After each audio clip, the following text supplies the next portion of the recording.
Bienvenido a Saboreando la Palabra, el comentario a las lecturas de la Misa Dominical.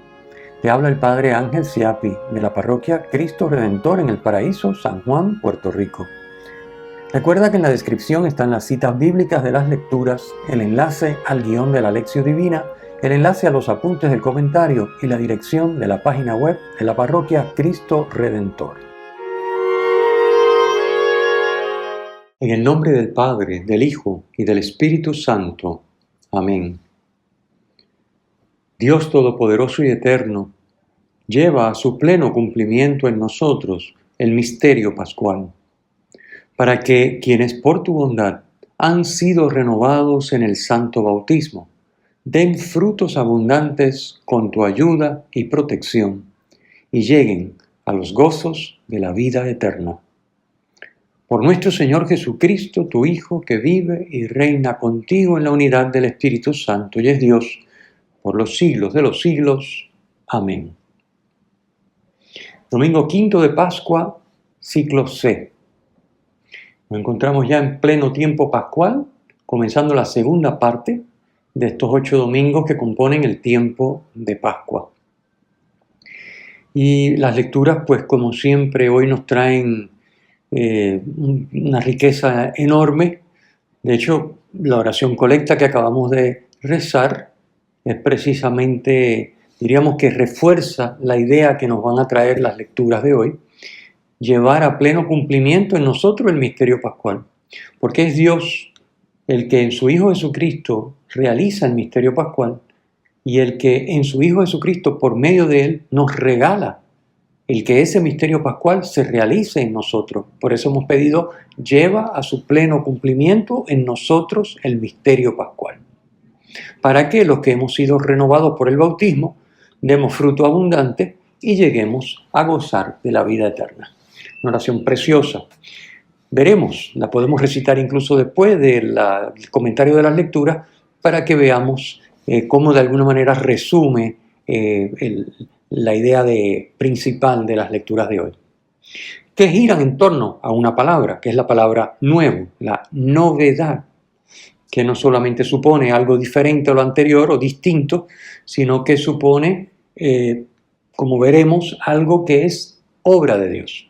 Comencemos con la primera lectura. El texto que hoy leemos es el final del primer viaje de la misión de Pablo.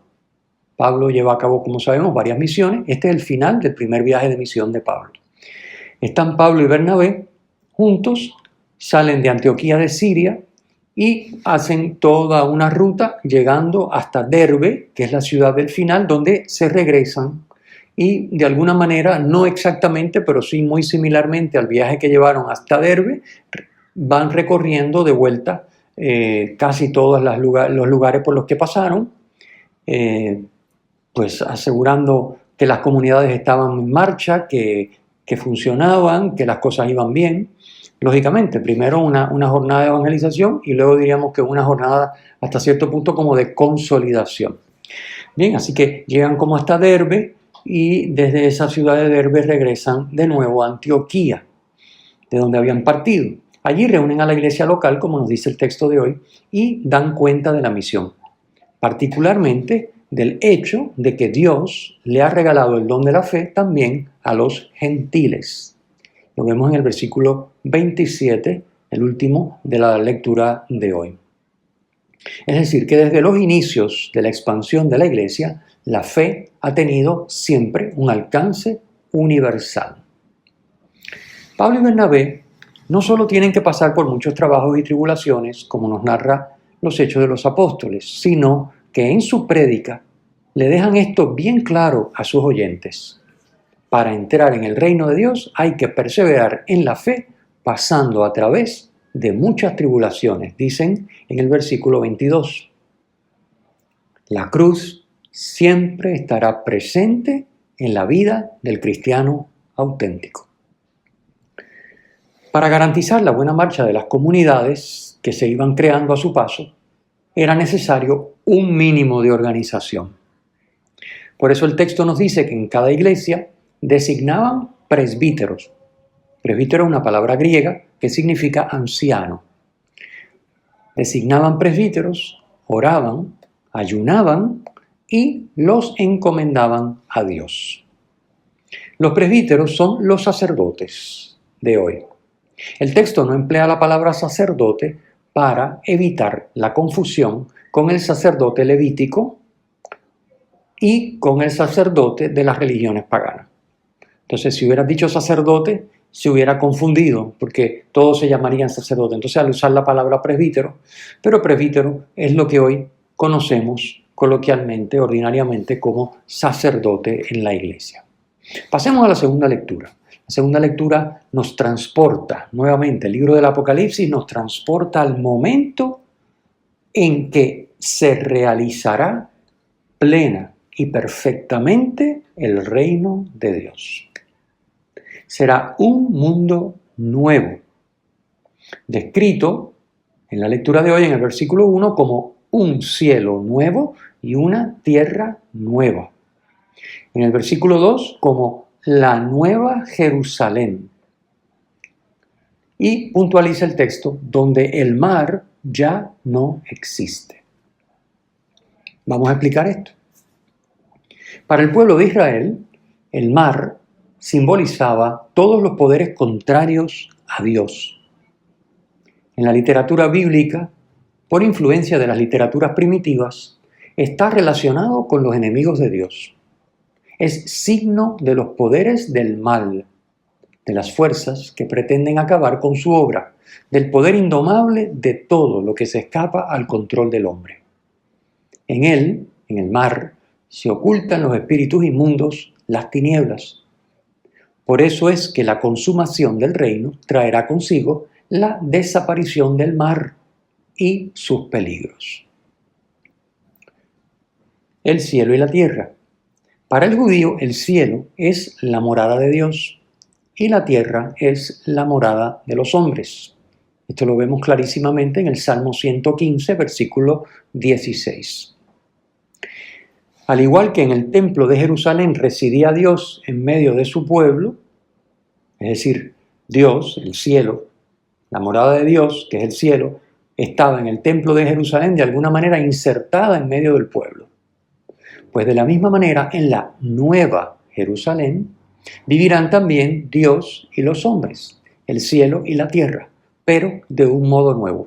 Por eso dice, un cielo nuevo y una tierra nueva. Vamos a explicarlo.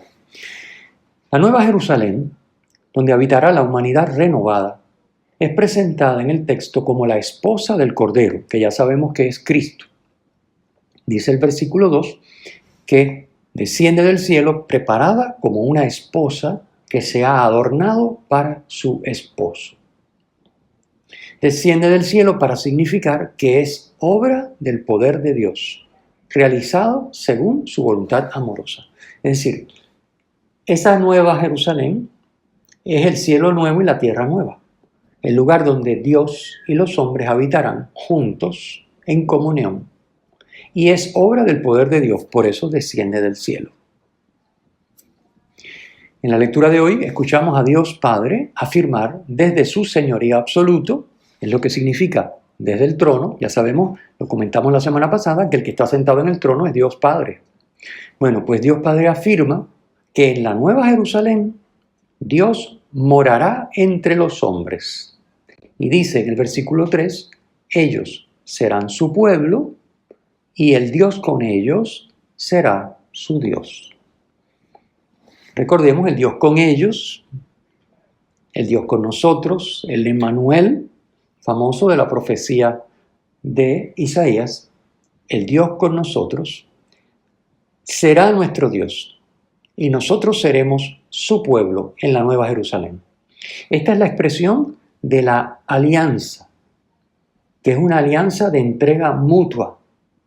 Por eso los esponsales, el matrimonio, es signo de esta alianza y de esta entrega mutua de Dios a su pueblo y de cada uno de los miembros del pueblo a Dios, para que sean su pueblo y Dios con ellos sea su Dios. En la Nueva Jerusalén, Dios enjugará toda lágrima de sus ojos. Ya no habrá muerte, ni duelo, ni llanto, ni dolor, porque lo primero ha desaparecido. dice el versículo 4. Al hacer desaparecer la muerte y las demás causas de sufrimiento, Dios ha efectivamente enjugado toda lágrima de los habitantes de la Nueva Jerusalén. Y solo queda allí el gozo. En el versículo 5 Dios dice, mira, hago nuevas todas las cosas. Y lo dice en presente, no haré, sino hago. ¿Por qué lo dice en presente? Porque a partir de la muerte y resurrección de Jesucristo ya se ha iniciado la renovación final. Ya Dios está haciendo, desde la muerte y resurrección de Jesucristo, Dios está haciendo todo nuevo. Ya ha comenzado un nuevo modo de vivir y de ser hombre. Es lo que dice San Juan en el prólogo de su Evangelio. Capítulo 1, versículo 13 dice, a cuantos le recibieron, les dio la potestad de ser hijos de Dios, a los que creen en su nombre, que no han nacido de la sangre, ni de la voluntad de la carne, ni del querer del hombre, sino de Dios. Así que, a los que creen en su nombre, a partir del misterio pascual, de la muerte y resurrección de Jesucristo, ya Dios los va renovando. De modo que ya Dios está haciendo nuevas todas las cosas. La consumación es la escena que nos presenta el texto de hoy. Ya la plenitud de esa nueva Jerusalén, que es obra de Dios, que desciende del cielo y que ya, pues, quedó la muerte abolida, se elimina todo sufrimiento y solo queda el gozo y la felicidad de la comunión plena con Dios en la plenitud que Él le comunica a cada criatura, a cada uno de nosotros. El adjetivo nuevo no solo indica que se trata de algo distinto al anterior, sino que, leído en profundidad, revela que nuevo, cada vez que se utiliza la palabra nuevo, se está dando a entender que es algo que es obra de Dios. Pero recuerden que Dios obra, pero como somos libres, la novedad, el nuevo, va a funcionar el que haya algo nuevo, una Jerusalén nueva, un cielo nuevo, una tierra nueva, un mandamiento nuevo que vemos en el Evangelio de hoy. Porque somos libres, solo será nuevo, solo será obra de Dios en aquellos que dejan que Dios lo haga con y en ellos. Es decir, es necesario el asentimiento, la colaboración y la apertura de parte de su criatura para que Dios pueda hacer todo nuevo en la criatura. ¿Ok? Esto es importante. Pero nuevo significa hecho por Dios. Pero no es hecho por Dios impuesto y haga lo que tú quieras, Dios lo va a hacer. No. Es hecho por Dios y ofrecido como don para el que lo quiera recibir. Podemos concluir que cuando Juan dice nuevo, se refiere, por tanto, a lo que Dios hace. En el caso de la Nueva Jerusalén, se refiere al nuevo modo de existir Dios y los hombres, como ya comentamos.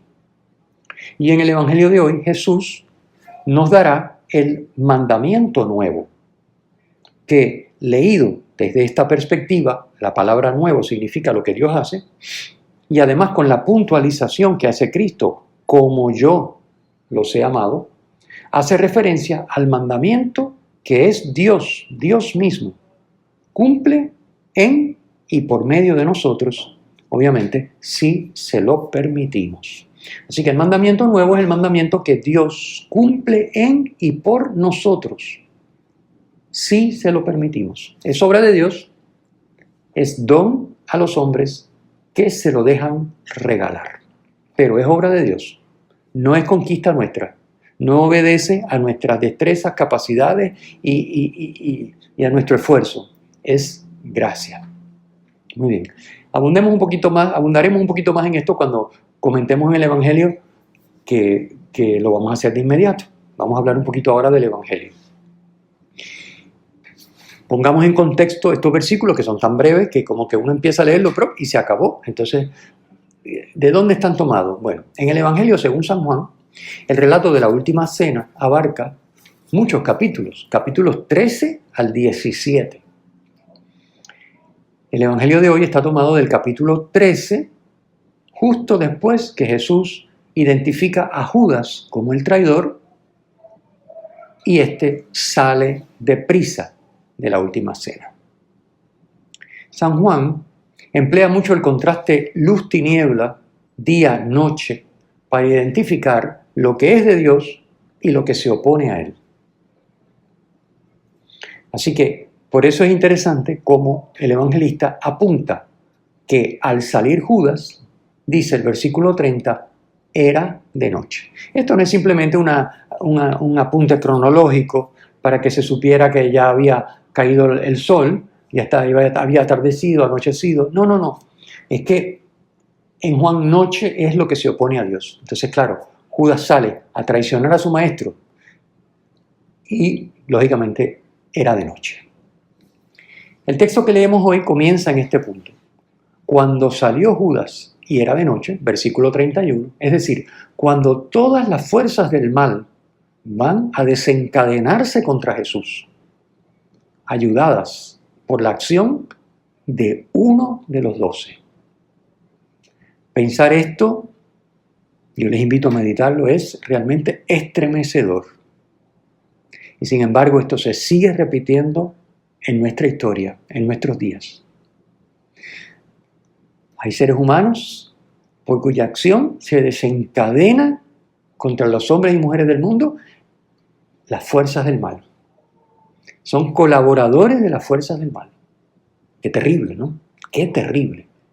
Bueno, ojalá tú y yo nunca estemos entre los que colaboran para que se desencadenen estas fuerzas del mal, como lo que hizo Judas y se le venía encima a Jesús. Bueno, en este momento terrible, en el que Jesús podría haberse abatido, triste, deprimido, súper preocupado, ansioso, angustiado por lo que le venía encima, que él lo sabía muy bien, ya lo había dicho muchas veces a los discípulos. Y sin embargo, Jesús no habla para nada de esto. Una vez que sale Judas, era de noche, y dice, cuando salió, y comienza Cristo a hablar. Todo Cristo está volcado sobre su Padre, no sobre el mal, ni las fuerzas del mal que lo van a despedazar y a crucificar. No, Cristo está volcado sobre su Padre. En ese momento terrible, sus palabras dejan ver que solo el Padre y su gloria le importan. Anotemos aquí que la palabra gloria designa la manifestación del ser y el obrar divino. Eso es lo que significa la gloria. Una manifestación del ser y del obrar divino.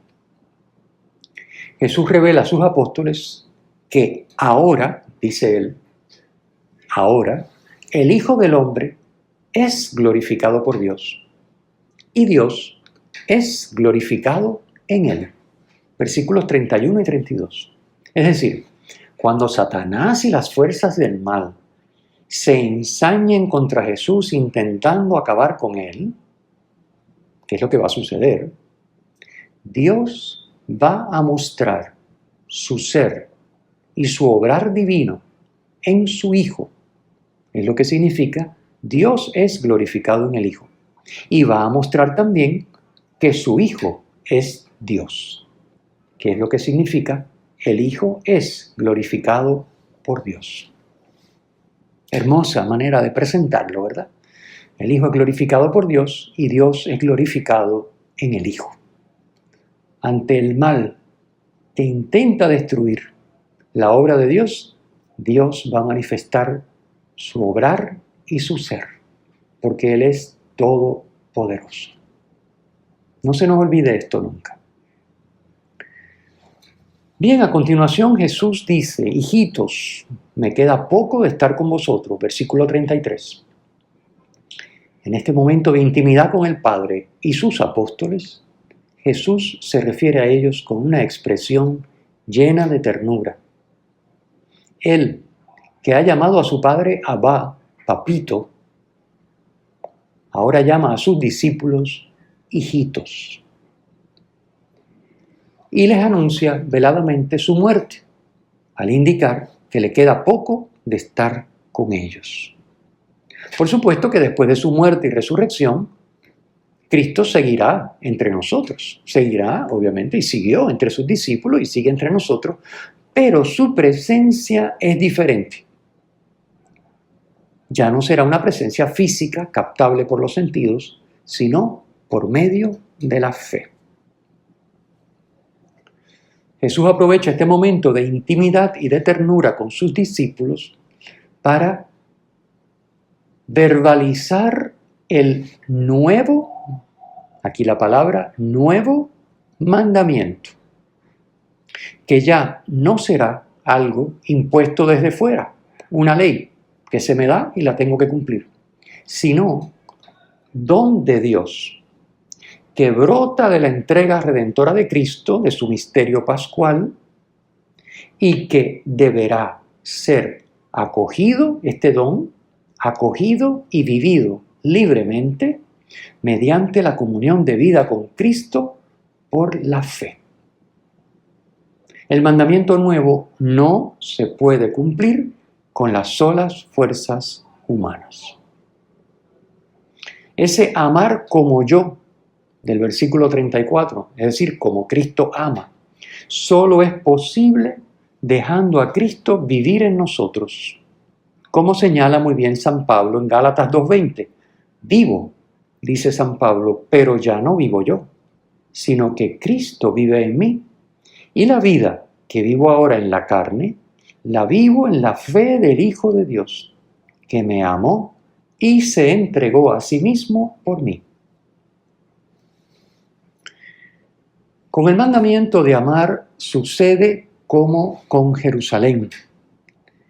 Igual que esta era para los judíos la morada de Dios con los hombres, el amor al prójimo, junto al amor a Dios con todo y sobre todo, era, en palabras de Jesús, como vemos en Mateo 22, 36 al 40, era el mandamiento primero del que dependen la ley y los profetas.